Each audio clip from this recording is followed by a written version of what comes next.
오늘은 에레미야 38장의 말씀을 보도록 하겠습니다. 에레미야 34장부터 38장의 내용은 예루살렘 성이 함락되기 바로 직전에 일어났던 사건인데요. 이 사건 가운데 하나님의 선지자 에레미야가 그 당시 하나님의 말씀을 전함으로 고통을 당하고 또 이 사역을 통해서 하나님이 그 말씀대로 반드시 이루어짐을 우리에게 보여주는 내용인데요. 신실하신 그 하나님, 역사를 주관하시는 그 하나님을 이 말씀을 통해서 만날 수 있기를 축복합니다. 에레미야 38장 1절에 mat단의 아들 스바냐의 바스올의 아들 그달랴와 세레마의 아들 유갈과 마길랴의 아들 바스올이 에레미야가 모든 백성에게 이르는 말을 들은즉 이르기를, 국내 대신 그러니까 고관들이 에레미야가 하나님의 말씀을 증거하는 것을 옆에서 들은 겁니다. 그리고 그들의 반응이 2절에 여호와께서 이같이 말씀하시되 이 성에 머무는 자는 칼과 기근과 전염병에 죽으리라. 그러나 갈대아인에게 항복하는 자는 살리니 그는 노획물을 얻음같이 자기의 목숨을 건지리라. 이 에레미야가 그 당시의 왕과 그 옆에 있는 국내 대신들, 이 고관들에게 뭐라고 말했냐면, 하나님께서 이 바벨론 군대를 통해서 우리를 징계하실 텐데 우리가 항복하면 살고 항복하지 않으면 우리가 죽게 된다. 그것을 분명히 이야기했습니다. 그때 이 고관들이 그 이야기를 듣고요, 마음에 두었다가 이제 에레미야의 그 선지적인 사역을요, 이 왕에게 뭐라고 말하냐면 가만두겠느냐 그 말이죠. 저렇게 우리나라에 해가 되는 말을 한 이 에레미야를 그대로 놔뒀다간 백성들이 다 동요될 것이고 사람들이 다 흔들릴 거니까 이 에레미야를 처단합시다 그 말입니다. 3절에요. 여호와께서 이같이 말씀하시느니라. 이 성이 반드시 바벨론의 왕의 군대의 손에 넘어가리니 그가 차지하리라 하였다 하는지라. 여호와의 군대, 바로 바벨론 군대가 하나님의 명령을 따라 이 예루살렘을 침공해 들어올 것이고 이스라엘을 흩어버릴 것이다. 이것은 그들의 죄악과 잘못으로 인해서 하나님께서 징계하시는 징계의 매다. 그것을 분명히 전했습니다. 4절에 이에 그 고관들이 왕께 이르되 이 사람이 백성의 평안을 구하지 아니하고 재난을 구하니 청하건대 이 사람을 죽이소서. 그가 이같이 말하되 이 성에 남은 군사의 손과 모든 백성의 손을 약하게 하나이다. 이를 죽이지 않으면 이 에레미야가 계속 선지자로서 말을 전하면 백성들의 마음이 흔들리게 되고 이 나라가 불안에 떨게 될 겁니다. 그러니까 에레미야를 죽입시다 그렇게 말한 거죠. 참 어리석기 그지없잖아요. 하나님의 말씀을 듣고 회개하고 통회하고 하나님께 돌아가면 기회가 되는데 오히려 하나님의 말씀을 전하는 선지자의 입을 막으려고 하는 거죠. 그러면 자기들이 듣기 싫은 소리를 안 들으니까 문제가 해결된다고 생각하는 겁니다. 우리가 때로는 이런 착오를 하게 되는 거죠. 하나님의 징계의 말씀을 우리가 듣고 회개하고 통회하면 하나님의 은혜와 긍휼이 임하는데 그 말씀이 거북스러운 겁니다. 우리의 양심과 우리의 죄를 찌르는 거죠. 그러니까 우리가 그 말씀을 듣고 회피하는 겁니다. 내게 좋은 얘기는 안 하고 맨 내 양심만 찌르고 근데 죄에 대해서는 이야기를 하니까 거북하다. 그래서 하나님의 말씀을 듣지 않고 귀를 닫아버리는 겁니다. 그러면 어떤 결과가 일어날까요? 내가 망하는 겁니다. 하나님의 말씀을 들을 수 있는 기회가 있는 거죠. 그 기회를 우리의 것으로 삼고 우리가 하나님의 말씀에 순종하면요, 그 은총과 은혜와 복이 우리에게 임합니다. 그러나 그 말씀을 거부하면 하나님의 말씀대로요, 징계가 임하는 겁니다. 5절에요. 시드기야 왕이 이르되 보라, 그가 너희 손에 안에 있느니라. 왕은 조금도 너희를 거스릴 수 없느니라 하시느니라. 이 시드기야 왕이 뭐라고 말하냐면 이 고관들이 하는 얘기에 가만 놔두겠습니까? 그를 죽여야 되지 않겠습니까? 그랬더니 이 시드기야 왕이요, 안 된다 어떤 선을 거주는 게 아니라 이 왕이요 뭐라고 말하는 눈치를 보는 겁니다. 고관들의 눈치를 보는 거죠. 너희가 맘대로 해라. 이 에레미야는 너희 손에 있지 않느냐. 너희가 죽이든 살리든 너희가 맘대로 해라 그 말이죠. 회피하는 겁니다. 우리가 때로는요, 어떤 문제를 회피함으로 문제를 해결하려고 할 때가 있어요. 그런 문제를 해결하는 게 아니라 결국 그 문제를 더 심각하게 만드는 겁니다. 이 시드기야가 바로 그런 행동을 한 겁니다. 에레미야가 너희의 손에 있지 않느냐. 너희가 맘대로 해라. 그리고 자기는 등을 돌리는 거죠. 문제가 해결됐다고 생각하죠. 책임을 전가하는 겁니다. 6절에요. 그들이 에레미야를 끌어다가 감옥들에 있는 왕의 아들 밀가야의 구덩이에 던져 넣을 때에 에레미야를 줄로 달아내렸는데 그 구덩이에는 물이 없고 진창뿐이므로 에레미야가 진창 속에 빠졌더라. 이 뜰에 있는 구덩이, 깊은 구덩이에 줄을 달아 매달아 내려온 겁니다. 그리고 그곳은 물도 없고 진흙탕 속이었다는 거죠. 그러니까 쉴 수도 없고 고통 가운데 목마르게 말라 죽어가는 겁니다. 그 구덩이에 집어넣은 겁니다. 여러분, 에레미야가 하나님의 말씀을 전하다가 고통을 당하고 있습니다.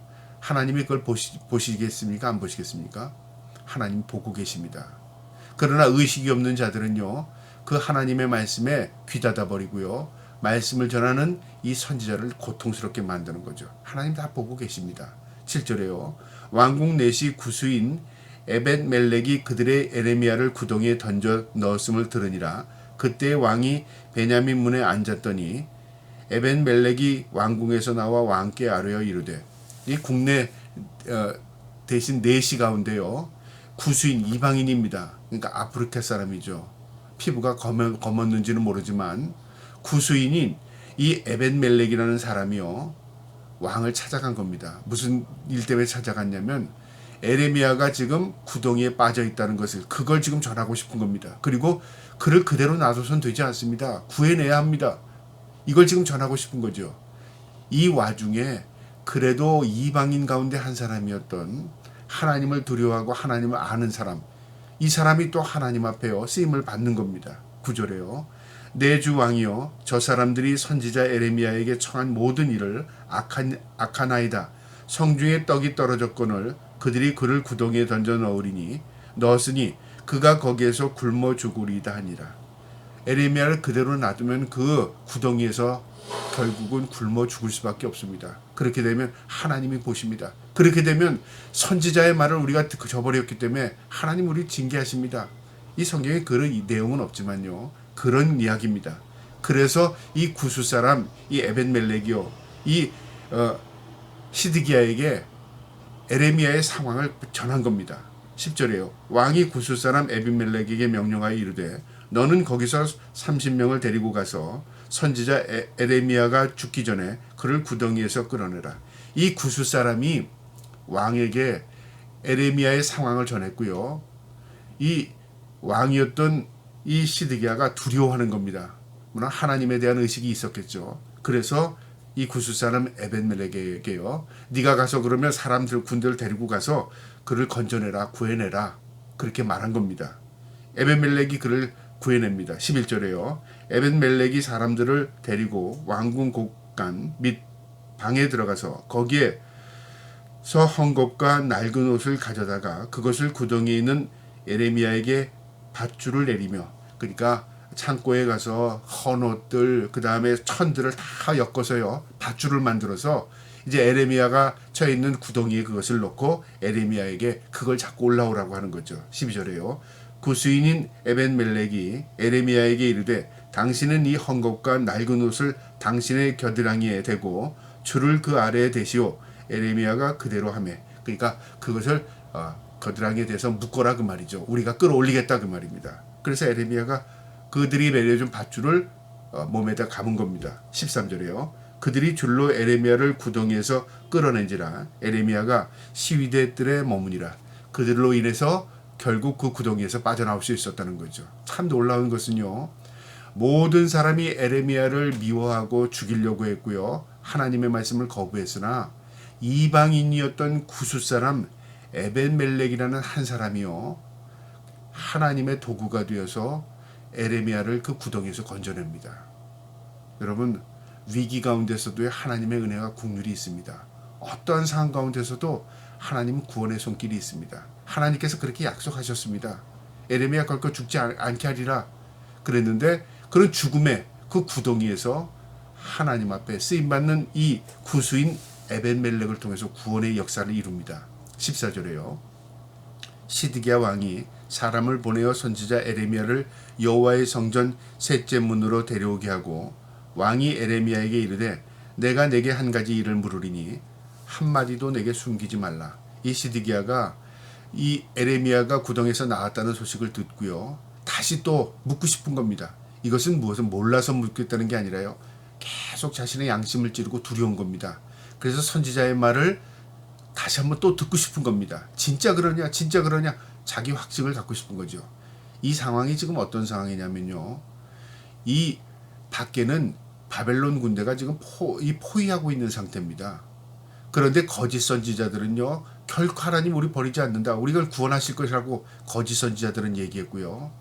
국내 대신들은 우리를 돕기 위해서 이 애국 군대가 우리를 돕기 위해서 군대를 몰고 올 것이다라고 생각한 거죠.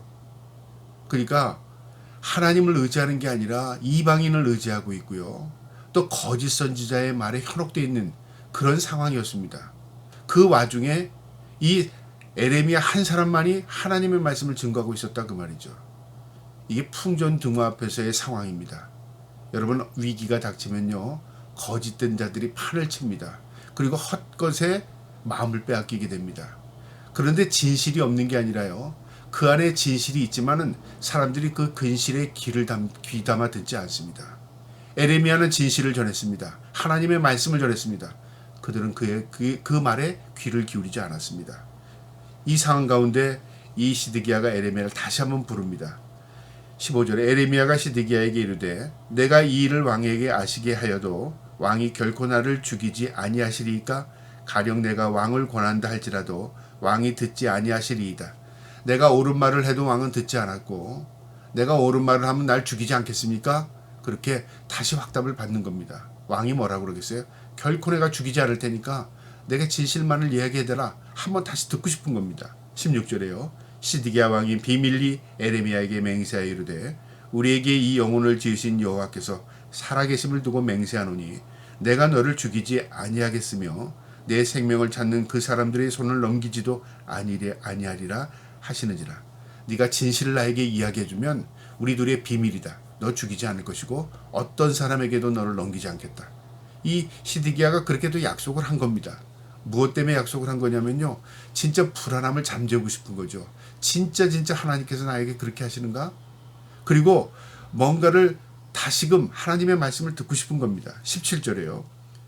에레미야가 시드기야에게 이르되 만군의 하나님이신 이스라엘의 하나님 여호와께서 이같이 말씀하시되 내가 만일 바벨론의 왕의 고관들에게 항복하면 내 생명이 살겠고 이 성이 불사름을 당하지 아니하겠고 너와 내 가족이 살려니와 네가 항복하면 너 가족도 살고 너도 살고 이 성도 온전할 것이다. 그렇게 말했고요. 18절에 내가 만일 나가서 바벨론 왕의 고관들에게 항복하지 아니하면 이 성이 갈대아인의 손에 넘어가리니 그들이 이 성을 불사를 것이며 너는 그들의 손을 벗어나지도 못하리라. 내가 만약에 항복하지 않으면 이 성도 불사름을 당할 것이고 너도 너 가족도 다 죽게 될 것이다. 그렇게 말한 겁니다. 두 가지입니다. 항복하면 살고 네가 항복하지 않고 정하면 죽는다 그 말이죠. 처음에 했던 말씀과 변함이 없습니다. 그대로 그 말씀 그대로를 이 에레미야가 시드기야에게 다시 한번 전한 겁니다. 19절에요. 시드기야 왕이 에레미야에게 이르되 나는 갈대아인에게 항복한 유대인을 두려워하노라. 염려하건대 갈대아인이 나를 그들의 손에 넘기면 그들이 나를 조롱할까 하노라 하는지라. 이 시드기야가 진실을 말하는데요. 뭐라고 말하냐면 내가 두려워하는 것은 사실 내가 항복하게 되면 내 옆에 있는 이 고관들이 다 나를 업신여길 것이다. 그리고 오히려 내가 희롱을 당할 것이다. 조롱당할 것이다. 그리고 나를 신뢰하지 않을 것이다. 무엇에 대한 두려움을 갖게 되냐면요. 하나님보다 뭘 두려워하냐면 사람을 두려워합니다. 하나님보다 또 무엇을 두려워하냐면요. 내가 배척당하고 내가 조롱당하고 내가 업신여김을 당할 것에 대한 두려움을 갖게 된다는 거죠. 눈에 보이지 않는 하나님에 대한 두려움이 없고요. 보이는 육신들, 보이는 환경에 대한 두려움을 가지고 있다 그 말이죠. 이게 우리의 모습입니다. 우리는 때로는 믿는다고 하지만 눈에 보이지 않는 하나님을 믿는다고 말하지만 믿지 않고 있어요. 그러면서 무엇을 믿습니까? 환경을 보고 있어요. 상황을 보고 있어요. 그리고 사람을 의지합니다. 환경을 의지합니다. 이게 시드기야의 모습과 똑같습니다. 시드기야도 두려운 마음이 있었지만 뭐가 더 두려운 거냐면 사람들로부터 배척당할 것, 자기 위신, 자기 체면에 대한 두려움을 더 가지고 있었어요. 20절에 에레미야가 이르되 그 무리가 왕을 그들에게 넘기지 아니하리이다 원하옵나니 내가 왕에게 아뢰바 여호와의 목소리에 순종하소서. 그리하면 왕이 복을 받아 생명을 보존하리라. 결코 당신이 그런 모욕 당하지 않을 겁니다. 그리고 하나님의 말씀에 순종하시옵소서. 그러면 왕의 생명도 유지할 것이고 하나님이 복을 내리실 겁니다. 여러분, 순종이 제사보다 낫다는 말이 알죠?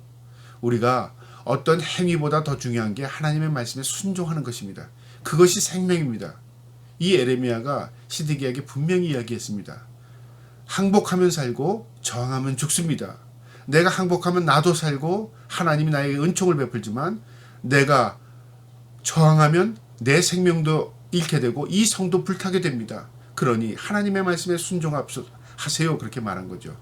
21절에 그러나 만일 항복하기를 거절하면 여호와께서 내게 보이신 말씀대로 되리라. 항복하지 아니하면 하나님의 말씀대로 그대로 이루어집니다. 당신도 죽고 모두 죽고 성도 불탑니다. 22절에 보라 곧 유다 왕궁에 남아있는 모든 여자가 바벨론 왕의 고관들에게 끌려갈 것이요 그 여자들은 내게 말하기를 내 친구들이 너를 꿰어 이기고 내 발이 진흙에 빠짐을 보고 물러갔도다 하느니라. 비웃음인데요. 무슨 말이냐면 이제 이 일이 벌어져서 바벨론 군대가 예루살렘 성을 쳐들어와서 모든 국내 대신들과 궁녀들을 다 끌고 가는 거죠. 끌고 가면서 이제 이들이 하는 말입니다. 이 왕이 철없이 거짓 선지자들에 속았고 국내 대신들의 말에 속아서 우리가 이렇게 어려움을 당한다. 그런데 그들이 다 어디 갔느냐 그 말이죠.